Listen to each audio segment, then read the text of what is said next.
Last turn पे हम बच्चों लास्ट टर्न पे हमने पढ़ा है that is so called as carbonyl compounds. Okay, तो ये क्या हुआ? ठीक है, कार्बोनिल कंपाउंड्स नहीं रहा आगे बेटा। कार्बोनिल कंपाउंड्स की केमिकल प्रॉपर्टीज हम पढ़ रहे हैं। ठीक है, ओके।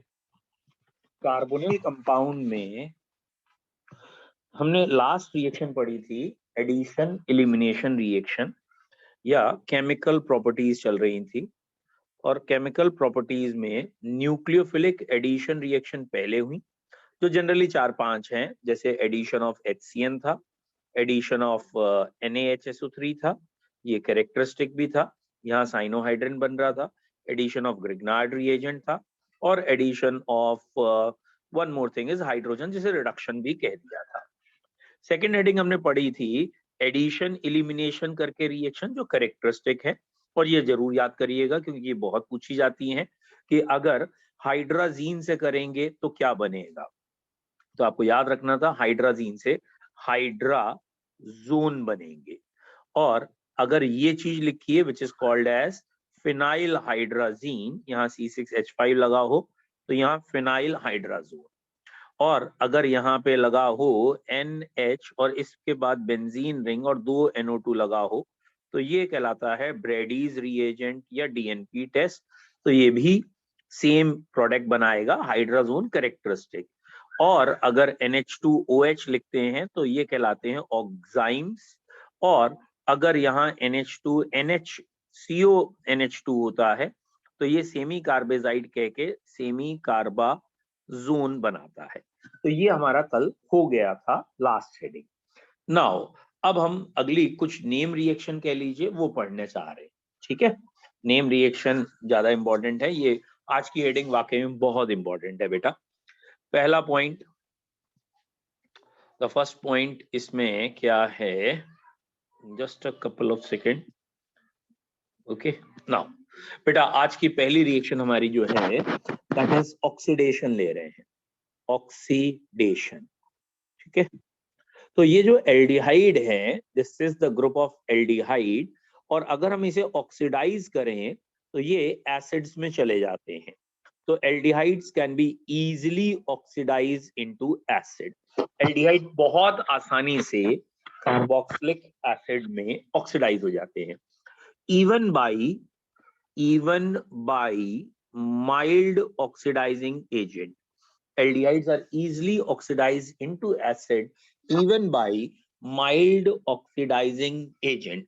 कोई घटिया से घटिया भी ऑक्सीडाइजिंग एजेंट हो उससे भी चले जाते हैं। जैसे एक घटिया ऑक्सीडाइजिंग एजेंट कहलाता है ब्रोमीन वाटर। ठीक है, bromine water.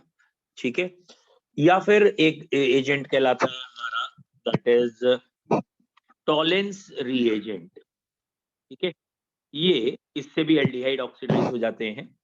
Third one is Fehling solution. तो इन दो के बारे में थोड़ा आपको ठीक से याद करना है। और पहला पॉइंट यही है, aldehydes can be easily oxidised into acids even by mild oxidising agent like bromine water, Tollens reagent, Fehling solution, Fenton's reagent. जितने भी ये सिंपल एजेंट है उससे भी हो जाएंगे। ऑब्वियसली KMnO4, K2Cr2O7 इनसे तो होंगे ही होंगे। लेकिन अगर हम कीटोन की बात करें तो कीटोन जो है आसानी से ऑक्सीडाइज नहीं होते। Ketone are little bit more stable towards oxidation. ठीक है, यानी कीटोन्स का ऑक्सीडेशन करना इतना सरल नहीं है जितना एल्डिहाइड्स का है। ठीक है, they do not react with या they do not oxidise with Tollens reagent and Fehling solution. Ketones ये जो टॉलेंस और फेहलिंग है इनसे रिएक्ट नहीं करते। हम ये नहीं कह रहे कि कीटोन का ऑक्सीडेशन होता ही नहीं है, हम ये कह रहे हैं कि ये मोर स्टेबल हैं, मुश्किल से होते हैं। इसलिए किसी घटिया ऑक्सीडाइजिंग एजेंट जिसे हम माइल्ड ऑक्सीडाइजिंग एजेंट कहते हैं उससे कीटोन ऑक्सीडाइज नहीं होंगे। कीटोन ऑक्सीडाइज होते हैं किनसे? तो KMnO4 है, K2Cr2O7 है, ये हो गए भैया हमारे strong oxidising agent. K2Cr2 acidic medium का ऑक्सीडाइजिंग एजेंट है। KMnO4 तीनों मीडियम में काम करता है, एसिड में भी, बेस में भी, न्यूट्रल में भी, सब में करता है। तो KMnO4 और K2Cr2 से तो कीटोन भी ऑक्सीडाइज होंगे। ठीक है, तो अब हम एक एक करके दोनों का ऑक्सीडेशन पढ़ रहे हैं कि एल्डिहाइड कैसे ऑक्सीडाइज होंगे, कीटोन कैसे ऑक्सीडाइज होंगे। ठीक है, तो पहला जनरल पॉइंट, एल्डिहाइड आसानी से ऑक्सीडाइज होते हैं और कीटोन मुश्किल से, और टॉलेंस और फेलिंग से तो होते ही नहीं। पहले टॉलेंस रीएजेंट, तो व्हाट इज टॉलेंस रीएजेंट? बच्चों, टॉलेंस रीएजेंट बेसिकली कहलाता है ammoniacal solution of silver nitrate. ठीक है, सिल्वर नाइट्रेट, सिल्वर नाइट्रेट का जो अमोनिकल सॉल्यूशन है उसको हम कहते हैं टॉलेंस रीएजेंट। मतलब AgNO3 है सिल्वर नाइट्रेट, और अमोनिकल कहने का मतलब NH4OH के साथ मिक्स किया है। आप लोग क्योंकि कोऑर्डिनेशन पढ़ चुके हो तो ज्यादा बेटर है आप इसे ऐसे बताएं कि ये रहा NH3 का होल ट्वाइस और ये रहा OH बाहर, तो ये चीज एक तरीके से टॉलेंस रीएजेंट है। और जब तक हम ये नहीं पढ़ते तो बच्चों को हम कहते हैं अभी आप लोग Ag2O लिख लो, बात एक ही है। फिलहाल टॉलेंस रीएजेंट की जो एक्टिव स्पीशीज है वो सिल्वर का ऑक्साइड ही होता है, और ये एक कंपाउंड हो गया AgNH3 होल ट्वाइस और बाहर OH, that is termed as Tollens reagent. ठीक है, अब पॉइंट क्या आया कि एल्डिहाइड क्या करते हैं इनके साथ। ये रहा एल्डिहाइड ग्रुप CHO, इसकी रिएक्शन अभी मैंने सिर्फ यही लिख दिया है, इससे करें। इससे करने पर ये चेंज हो जाता है बेटा salt of that is acid में, और प्रेसिपिटेट ऑफ सिल्वर अलग हो गया जिसको हम कहते हैं सिल्वर मिरर। ठीक है, तो ये एल्डिहाइड आसानी से ऑक्सीडाइज हो जाते हैं सॉल्ट ऑफ एसिड में, और सिल्वर मिरर का प्रेसिपिटेट आ जाता है, या ये कहें प्रेसिपिटेट ऑफ सिल्वर हमें मिल जाता है। तो एल्डिहाइड ये टेस्ट देते हैं और कीटोन ये टेस्ट नहीं देते। तो aldehydes corresponds with Tollens reagent while ketones do not. तो क्या हुआ टॉलेंस रिएजेंट का टेस्ट बच्चों? Ammoniacal solution of silver nitrate कहलाता है टॉलेंस रिएजेंट, और एल्डिहाइड्स जब टॉलेंस रिएजेंट से रिएक्ट करते हैं तो एल्डिहाइड्स का ऑक्सीडेशन हो जाता है और टॉलेंस रिएजेंट सिल्वर मिरर में या प्रेसिपिटेट ऑफ सिल्वर में चले जाते हैं। ये टेस्ट कीटोन्स नहीं देते हैं। ठीक है, अब बात करें ये जो फेलिंग सॉल्यूशन, इसकी बात क्या थी? फेलिंग होता है, चलो ठीक है, फेलिंग सॉल्यूशन जो है वो क्या है? आई होप सो लैब में आपने अगर कभी देखा हो तो अच्छी बात है। फेलिंग दो होते हैं, एक A और एक B, जिसे कुछ लोग 1 और 2 भी कह देते हैं, एक ही बात है। फेलिंग A में क्या है? Aqueous solution of copper sulphate solution है। ये कॉपर सल्फेट और पानी मिला है, मतलब एक्वस कॉपर सल्फेट है। मैंने जानबूझ के प्लस लगा दिया, अदरवाइज ये simply aqueous solution of copper sulphate है। ये दिखाने के लिए यहाँ दो चीजें हैं। साथ में इसमें होता है sodium potassium tartrate, tartaric acid जिसे टार्टरी कहते हैं हम जनरल भाषा में, उसका एक सॉल्ट है टार्टरिक एसिड का सोडियम और पोटेशियम के साथ, sodium potassium tartrate with NaOH कह लीजिए। ठीक है, एल्कलाइन सॉल्यूशन है फिलहाल। अब NaOH की जगह अगर आपने Na2CO3 लिखा है तो भी चलेगा। तो ये जो Na, या ये मैं कह रहा हूँ सोडियम पोटेशियम टार्टरेट है, इसका एक और नाम है रॉचले सॉल्ट। इसे बच्चों रॉचले सॉल्ट भी कहते हैं। फिलहाल फेलिंग सॉल्यूशन इन दोनों का बराबर बराबर मात्रा में मिलाया गया मिक्सचर है। तो कॉपर सल्फेट के साथ जब हम इस चीज को मिलाते हैं तो जो मिक्सचर तैयार होता है उस मिक्सचर का नाम होता है Fehling solution. So what is Fehling solution? Fehling solution is equimolar mixture of Fehling solution A and B, Fehling first and second, इन दोनों का बराबर मोलैरिटी का मिक्सचर ले लें और इनको इक्विमोलर यानी इक्वल मोल्स मिला के या मोलर सोल्यूशन मिला लें, तो अब जो सोल्यूशन बनेगा वो फेलिंग सोल्यूशन बनेगा। बच्चों फेलिंग सोल्यूशन की जो एक्टिव स्पीशीज है वो CuO है, यानी कॉपर का ऑक्साइड, जिसमें कॉपर +2 ऑक्सीडेशन स्टेट में है, और ये एसिड में चला जाएगा और रेड प्रेसिपिटेट ऑफ Cu2O बनेगा। रेड प्रेसिपिटेट ऑफ Cu2O बनने की वजह से पता लग जाएगा कि एल्डिहाइड है या ये कहें कीटोन नहीं है। मतलब बेसिकली एल्डिहाइड कीटोन में अगर अंतर कर रहे हो तो एल्डिहाइड ये टेस्ट देगा और कीटोन ये टेस्ट नहीं देता, क्योंकि और भी कई केमिस्ट्री के कंपाउंड ये टेस्ट देते हैं। तो मैं ये नहीं कह रहा हूँ, it is characteristic test of aldehydes. अगर कोई टेस्ट आया तो एल्डिहाइड ही होगा, मैं ये नहीं कह रहा हूँ, बट ये एल्डिहाइड्स का एक टेस्ट है।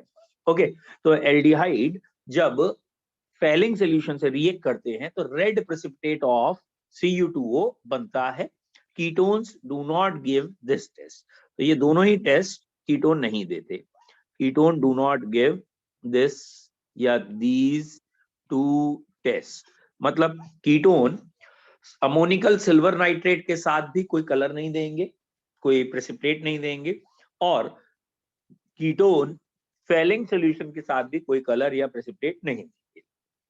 ठीक है, तो वैसे यहाँ 3 सॉल्यूशन होते हैं, एक सॉल्यूशन और कहलाता है, that is known as Benedict solution. लेकिन इसे आपको पढ़ने की जरूरत नहीं है। क्यों नहीं पढ़ने की जरूरत है? क्योंकि Benedict solution is same as किसकी तरह है? Fehling solution.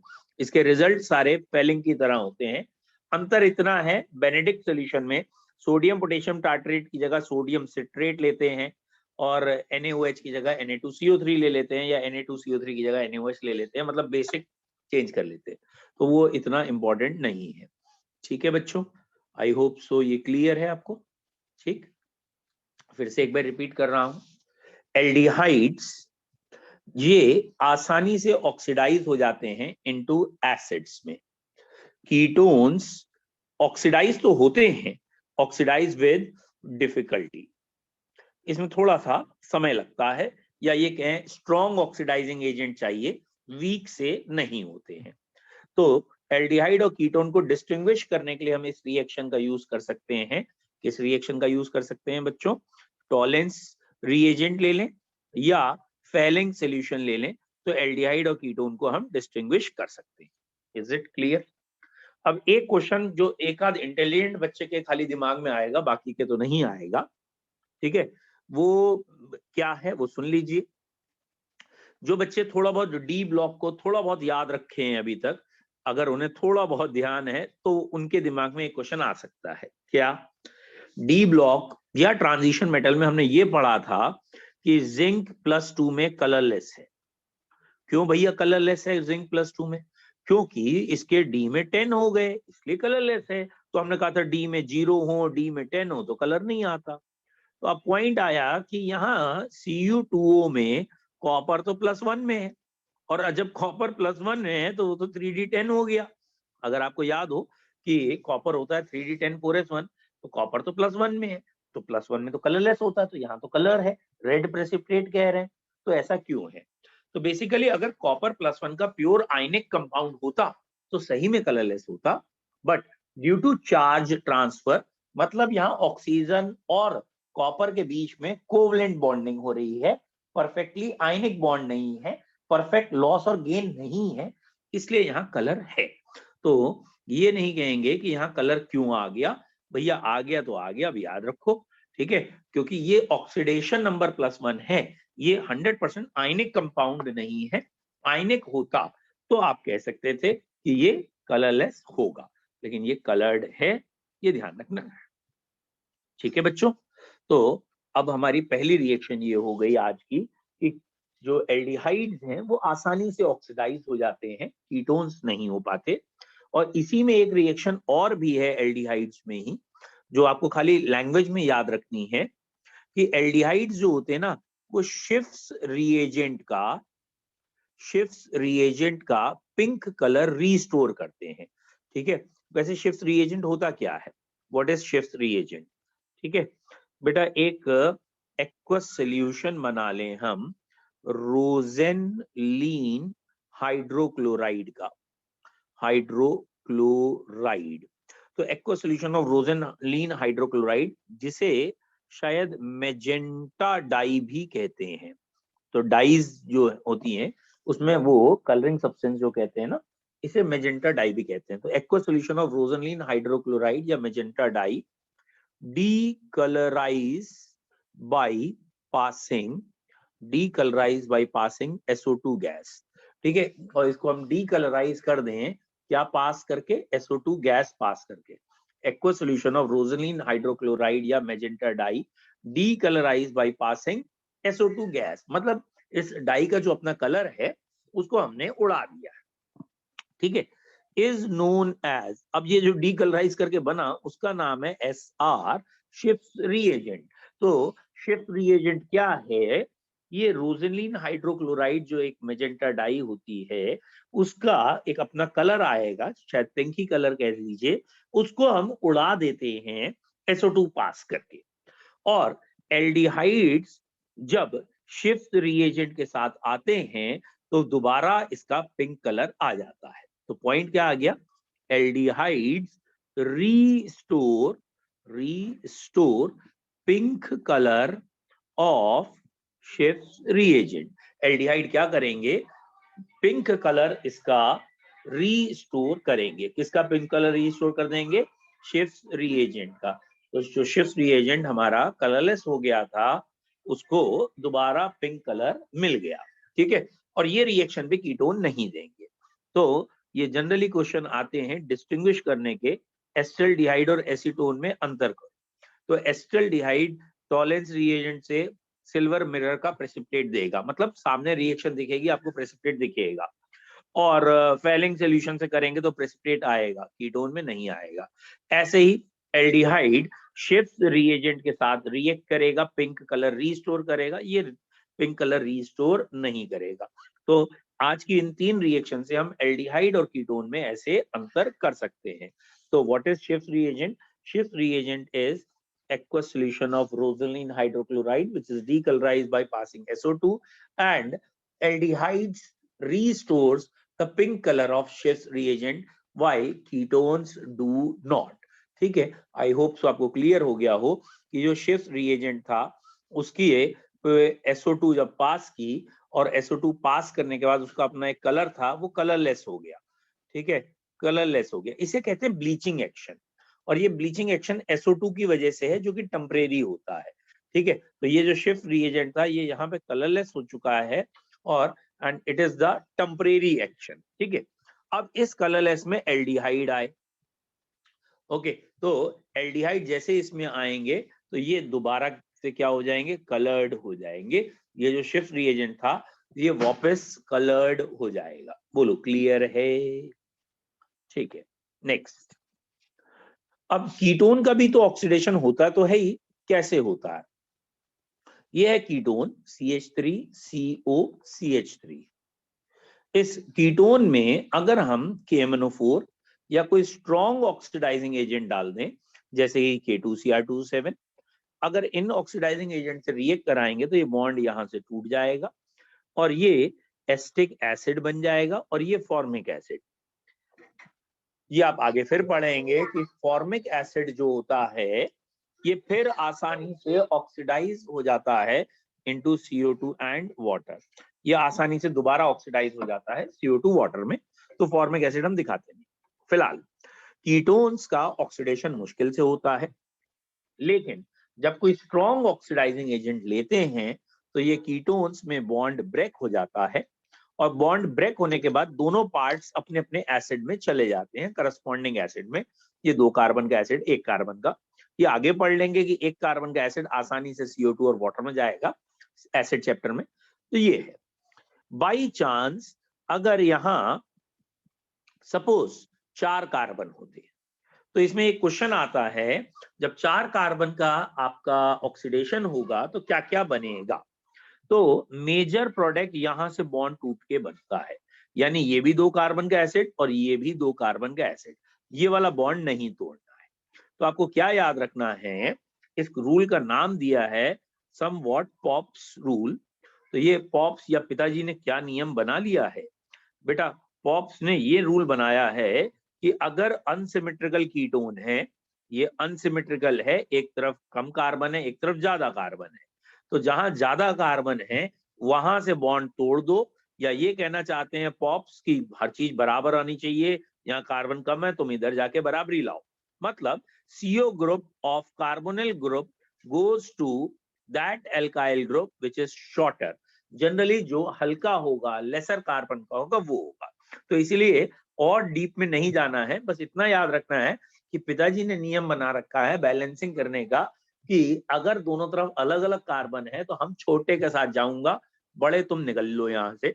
तो बड़ों को बाहर कर दियो गयो है, छोटे के साथ इनका लगाव है, ये वाला बॉन्ड स्ट्रॉन्ग होगा। तो पॉप्स रूल से हम बॉन्ड ब्रेक करेंगे और एसिड बनाएंगे। ये वाला रूल हमने पिछले चैप्टर में भी पढ़ा होगा कि अल्कोहल में सेकेंडरी अल्कोहल का ऑक्सीडेशन करते हैं तो पहले कीटोन बनता है, और कीटोन में उतने ही कार्बन होते हैं जितने सेकेंडरी अल्कोहल में थे। लेकिन कीटोन का जब ऑक्सीडेशन करते हैं आगे तो एसिड बनते हैं, और इन एसिड में नंबर ऑफ कार्बन पिछले कीटोन से कम होते हैं। तो यहाँ पे ही क्योंकि बॉन्ड टूट रहा है तो कार्बन तो कम हो ही गए, ये अपने कार्बन के एसिड में बन गया, ये अपने कार्बन के, यानी आगे एसिड बनेगा, कार्बन का नंबर शुरुआत से जो कीटोन में है उससे कम बनेगा। तो that is Pops rule. Unsymmetrical ketone में जो क्लीवेज होगा उसमें CO group will remain attached to smaller या लेसर एल्काइल ग्रुप, जो छोटा एल्काइल ग्रुप है उससे जाके ये अटैच हो जाएगा। बोलो बच्चों, यहां तक क्लियर है? चलिए, तो हमने आज अभी तक जो हेडिंग पढ़ी, या कल की कंटिन्यूटी में ही, कल हमने लास्ट हेडिंग पढ़ी थी रिडक्शन, और आज हम जो हेडिंग पढ़ रहे हैं वो हमारी चल रही है ऑक्सीडेशन।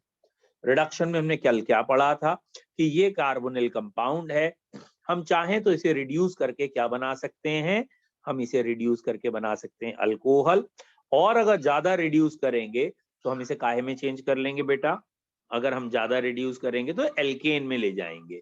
तो ये अल्कोहल आया, अल्कोहल के बाद एल्केन में जा सकता था डिपेंडिंग ऑन एजेंट। और ऑक्सीडेशन में हमने क्या पढ़ा कि ये जो हमारे कार्बोनिल कंपाउंड है इन्हें अगर ऑक्सीडाइज करें तो एसिड में जा सकते हैं।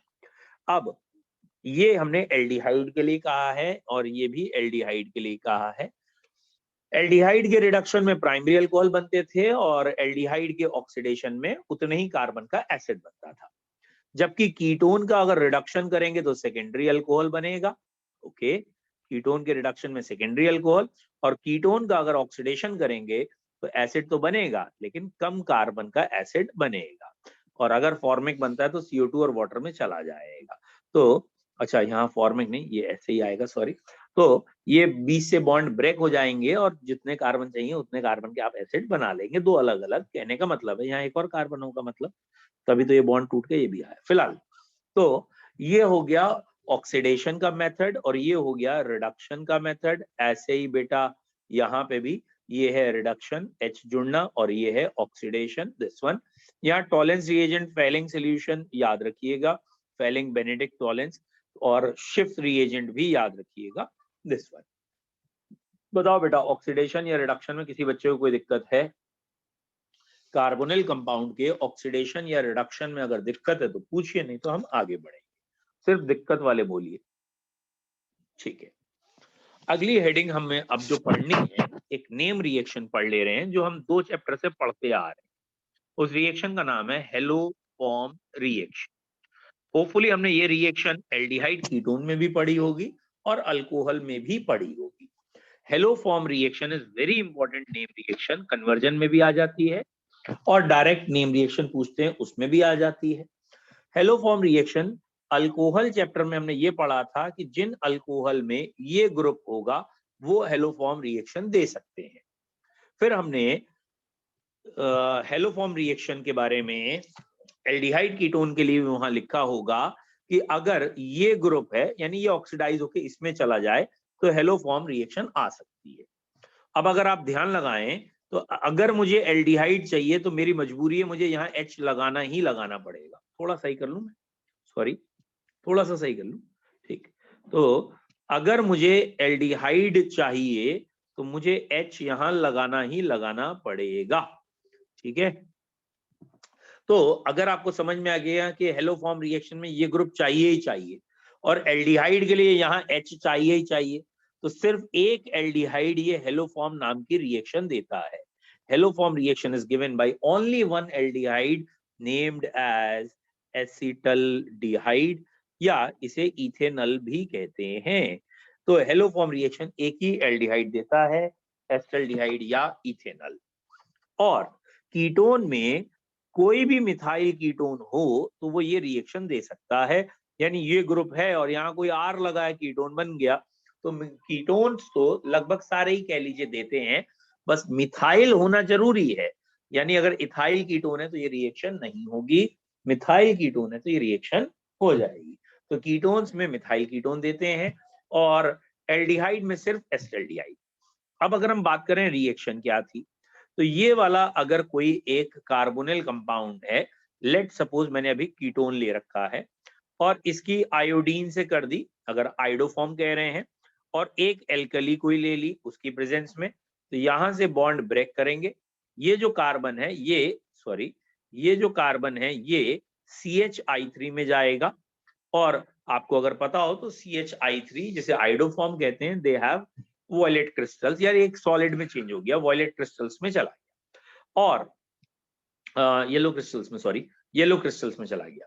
और ये जो कुछ बचा है वो सोडियम सॉल्ट ऑफ एसिड, यानी ये ONA उसे मिल गया, ये H इधर चला गया, तो एक तरफ H चला गया, यहाँ दूसरी तरफ ONA चला गया, तो RCOONA इधर बन गया और H इधर आ गया। एंड ऑब्वियसली क्योंकि यहाँ HI बनेगा तो वो वाटर से, या HI बनेगा तो NaOH से रिएक्ट करके NaI और वाटर बना ही लेगा। तो ये मेन इसके प्रोडक्ट्स होंगे हेलोफॉर्म रिएक्शन के। फिर से देखते हैं व्हाट इज हेलोफॉर्म रिएक्शन। अब की मैंने यहां लिख दिया एसिटाल्डिहाइड CH3CHO, और उसकी रिएक्शन मैंने की आयोडीन और NaOH से, करें क्या बनेगा। तो आयोडीन और NaOH से करने पर ये जो एक कार्बन था ना पहला वाला, ये वाला, ये तो चला जाता है CH3। अब यहाँ एक ही कार्बन बचा, तो जो भी बचा है उसका सोडियम सॉल्ट बना दीजिए, साथ में NaI और साथ में H2O ये बना दीजिए। वट एवर द बैलेंसिंग वो देख के याद करना चाहे कर लीजिए। तो ये पॉलीशन जिसमें ये येलो क्रिस्टल्स बनते हैं, तो ये कहलाती है आपकी haloform reaction. I hope so बच्चों आपको याद हो हेलोफॉर्म रिएक्शन, क्योंकि पहले मतलब जो सबसे पहला चैप्टर था हेलो एल्केन, हमने हेलो एल्केन में भी ट्राई हेलोजन डेरिवेटिव में होपफुली पढ़ ली होगी, नहीं तो गारंटेड अल्कोहल में तो गारंटेड पढ़ी होगी। और अब एल्डिहाइड कीटोन में पढ़ रहे हैं, और नहीं पढ़ी और अब भी नहीं पढ़ रहे तो कोई दिक्कत नहीं, अभी एसिड में फिर पढ़ेंगे। ये रिएक्शन एनसीईआरटी में भी एसिड में है, और वहां ये कहा गया है कि जितने कार्बन का कार्बोनिल कंपाउंड लाते हो उससे एक कार्बन का कम का एसिड बनाया जा सकता है। ये वाला कार्बन आगे चला जाएगा, मतलब हेलो फॉर्म में चला जाएगा, और बचा हुआ कार्बन का एसिड बनेगा। तो ये इसका एक बाई प्रोडक्ट आप कह सकते हैं, बन सकता है। बोलो बच्चों क्लियर है बाई प्रोडक्ट कैसे बनेगा? ठीक है, तो यहाँ बाई प्रोडक्ट आ जाएगा। ठीक है, बोलो बच्चों क्लियर है बाई प्रोडक्ट। तो ये वाली रिएक्शन हो गई आपकी हेलो फॉर्म रिएक्शन। ठीक है, और एक बारी मैं आपको इसकी रिएक्शन याद दिला दूं, आई होप सो मैंने इथाइल अल्कोहल से आपसे कही होगी ये रिएक्शन कर लीजिए, और सिंपली NaOI लिख के कही होगी, और तब हमने आपको कहा होगा CH3 बनता है, HCONA बनता है, और बाकी यही दोनों NaI और वाटर बनता है। और आप चाहें तो क्लोरीन से करें तो क्लोरोफॉर्म बन जाएगी, ब्रोमीन से करेंगे ब्रोमोफॉर्म, आयोडीन से आयोडोफॉर्म बनेगी। ये वाला प्रोडक्ट आपका आ गया हेलो फॉर्म रिएक्शन। बोलो बच्चों क्लियर है?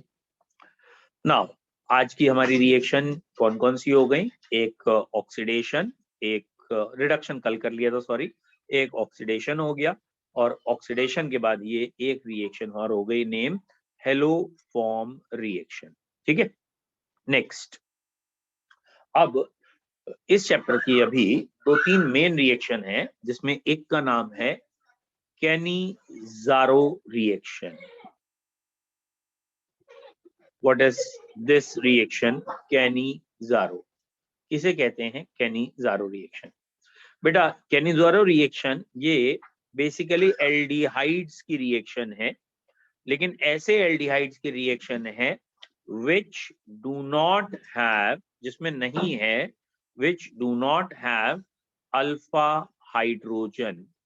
कैनिज़ारो रिएक्शन कैसे एल्डिहाइड की रिएक्शन है? which do not have alpha hydrogen. ठीक है, एक बारी बताते हैं क्या होता है अल्फा हाइड्रोजन। बेटा ये वाला ग्रुप कहलाता है एल्डिहाइड का फंक्शनल ग्रुप। इससे जो डायरेक्टली लगा हुआ कार्बन है ये कहलाता है अल्फा कार्बन। ठीक है, फंक्शनल ग्रुप से अटैच अगला कार्बन अल्फा कार्बन, और इस अल्फा कार्बन पे जो हाइड्रोजन लगा होगा वो कहलाएगा अल्फा हाइड्रोजन। तो what is alpha hydrogen? Alpha hydrogen बेटा क्या है? वो हाइड्रोजन जो फंक्शनल ग्रुप के अगले कार्बन से डायरेक्टली लगा है वो अल्फा कार्बन, उससे जो हाइड्रोजन लगा है वो अल्फा हाइड्रोजन। लेकिन इस कैनिजारो रिएक्शन में कहा गया है अल्फा हाइड्रोजन नहीं होना चाहिए। तो अगर अल्फा हाइड्रोजन होता है तो एल्डोल कंडेंसेशन होती है, और जब अल्फा हाइड्रोजन नहीं होता तो कैनिजारो रिएक्शन होती है। तो यहाँ पे हम पढ़ने जा रहे हैं अभी कैनिजारो रिएक्शन, और कैनिजारो रिएक्शन का पहला पॉइंट आ गया, it is given bye aldehydes. बेटा कीटोन में तो अल्फा हाइड्रोजन बहुत होते हैं, उनकी बात ही नहीं करनी, ये खाली एल्डिहाइड की है।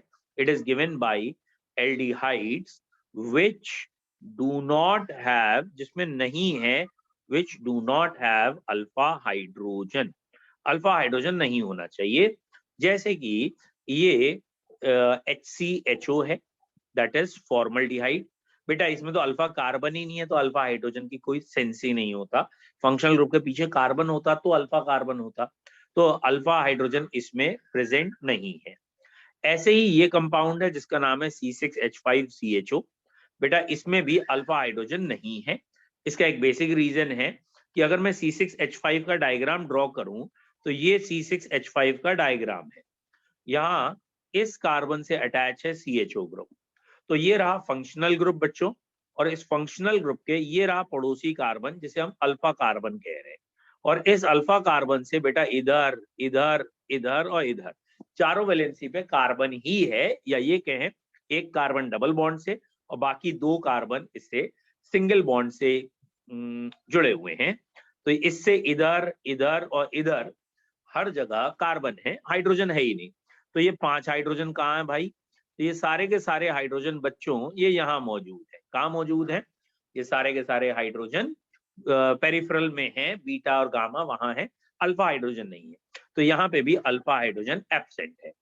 ऐसे ही तीसरी कैटेगरी ये है, अगर मैंने CH3 होल थ्राइस C और फिर CHO लिखा तो यहाँ पे भी अल्फा हाइड्रोजन नहीं है। कहने का मतलब ये है फंक्शनल ग्रुप, इससे ये वाला कार्बन है अल्फा कार्बन, और यहाँ पे और यहाँ पे इन तीनों जगह इस कार्बन से मिथाइल लगा था। फिलहाल ये फंक्शनल ग्रुप था, ये अल्फा कार्बन था, और इस अल्फा कार्बन पे हर जगह मिथाइल ग्रुप लगा है, यानी यहाँ हाइड्रोजन नहीं है, इसके पास हाइड्रोजन नहीं है। तो ये 3 मेन कंपाउंड ये रिएक्शन देंगे जिसका नाम कैनिजारो होगा। वैसे इसका एक एक्सेप्शन भी है, और वो आप अगर शुरुआत से ही ध्यान रखें तो अच्छा है। ये इसका एक्सेप्शन है, इसका नाम है 2 मिथाइल प्रोपेनल, और ये वैसे कंपटीशन के लिए ही जरूरत है, 12th में तो नहीं दिया, ना ही पूछना चाहिए उन्हें। तो 2 मिथाइल प्रोपेनल इज एक्सेप्शन, इसमें अल्फा हाइड्रोजन है, but it gives Cannizzaro reaction due to stability of intermediate. फिलहाल अल्फा हाइड्रोजन नहीं होगा तो ये रिएक्शन होगी। अब क्या है भैया कैनिजारो रिएक्शन? ऐसा कंपाउंड जिसमें अल्फा हाइड्रोजन नहीं है, अगर वो किसी बेस की प्रेजेंस में रिएक्ट कराते हैं, जैसे उसमें NaOH ऐड करके हीट करें, तो उसके दो मॉलिक्यूल डिसप्रपोर्शियोनेशन रिएक्शन में जाते हैं। What is disproportionation reaction? एक मॉलिक्यूल का रिडक्शन हो जाता है और एक मॉलिक्यूल का ऑक्सीडेशन हो जाता है। तो एक मॉलिक्यूल ऑक्सीडाइज और एक ही मॉलिक्यूल या अपना ही दूसरा मॉलिक्यूल उसका रिड्यूस हो गया। तो ऑक्सीडेशन और रिडक्शन साइमल्टेनियस चल रहा है, बाहर से कोई नहीं आया मतलब। तो यहाँ एक ही का ऑक्सीडेशन यानी फॉर्मल्डिहाइड का ही ऑक्सीडेशन और फॉर्मल्डिहाइड का ही रिडक्शन हुआ, तो ये रिएक्शन डिसप्रोपोर्शनेशन कहलाएगी, and this is called as Cannizzaro reaction. What is Cannizzaro reaction? The aldehydes which do not have alpha hydrogen undergo this reaction. Such aldehyde in presence of base undergoes disproportionation to give alcohol या corresponding alcohol and salt of acid. मतलब corresponding word लगाने का, जितने carbon यहाँ थे ना उतने ही कार्बन का अल्कोहल और उतने ही कार्बन का सॉल्ट ऑफ एसिड बनता है। This is known as disproportionation reaction. Specially अगर जब बेंजल्डिहाइड देते हैं तो ये गलती मत कीजिएगा आप लोग कि इसके जो दो मॉलिक्यूल रिएक्ट करेंगे उसमें एक मॉलिक्यूल आपको ऐसे अल्कोहल में चेंज करना है और दूसरा मॉलिक्यूल ऐसे सॉल्ट ऑफ एसिड में चेंज करना है। ठीक है, अगर मैंने NaOH लिख दिया है तो यहाँ पे Na दिखाएंगे और अगर खाली OH दिखा है तो नेगेटिव। तो यहाँ कई बार मैंने देखा है बच्चे जल्दबाजी में ना ये कार्बन खा जाते हैं और सीधा अल्कोहल बना देते हैं फिनॉल, जो गलती है। फिलहाल ये जो अल्कोहल बना है ये बेंजल्डिहाइड से बेंजाइल अल्कोहल बना है और ऑब्वियसली साथ में बेंजोइक एसिड भी बना है। तो ये प्रोडक्ट आपके बनेंगे। तो व्हाट इज द पॉइंट बच्चों कि दो मॉलिक्यूल जब बेंजल्डिहाइड के आपस में इंटरेक्ट करते हैं बेस की प्रेजेंस में, हीट किए जाते हैं, तो एक का ऑक्सीडेशन एक का रिडक्शन हो जाता है और दिस रिएक्शन इज डिस्प्रपोर्शनेशन। इसमें कैनिजारो में ही क्रॉस कैनिजारो भी कहलाई जा सकती है, जिसमें हम ये कह सकते हैं कि हमने दो फॉर्मल बेंजल्डिहाइड ले लिए मान लो, या चलो एक बेंजल्डिहाइड लिया और एक फॉर्मल्डिहाइड ले लिया, तो ये हो गया क्रॉस कैनिजारो रिएक्शन। ठीक है, बोलो समझ में आया? बेटा एक मिनट दीजिए मुझे। हाँ जी मैम बताइए। हाँ सर नमस्ते। नमस्कार मैडम बताइए। तो